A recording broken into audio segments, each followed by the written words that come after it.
আসসালামু আলাইকুম, কেমন আছেন সবাই?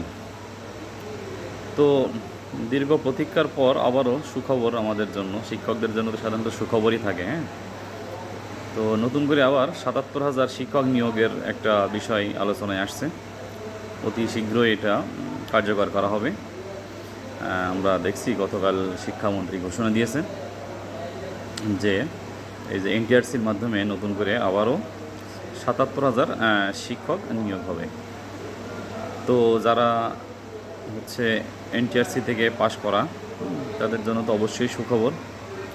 আমি নিজেও একসময় এনটিআরসির মাধ্যমে আসছি, তৃতীয় গণবিজ্ঞপ্তিতে।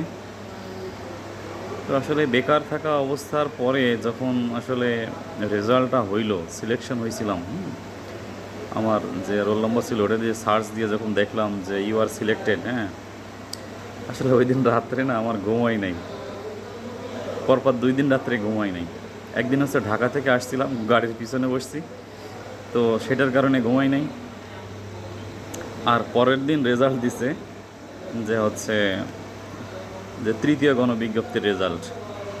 তো তৃতীয় গণবিজ্ঞপ্তির রেজাল্টে আমি যখন রাত 10টা-11টার দিকে দেখলাম যে আমি সিলেক্টেড হয়েছি, কেমন একটা হতাশার ভিতরে ছিলাম।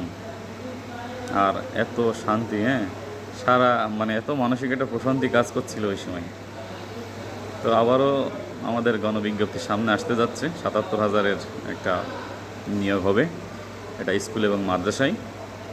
কিন্তু এটার আগে আমাদের হচ্ছে যে কাজটা করবে দেখলাম শিক্ষা মন্ত্রণালয় থেকে, সেটা হচ্ছে যে বদলি সিস্টেমটা, অর্থাৎ দূর দূরান্ত থেকে যারা দূরে চাকরি করে এদের একটা ব্যবস্থা আগে করে নেবে, তারপরে রিক্রুটমেন্টের দিকে যাবে সরকার।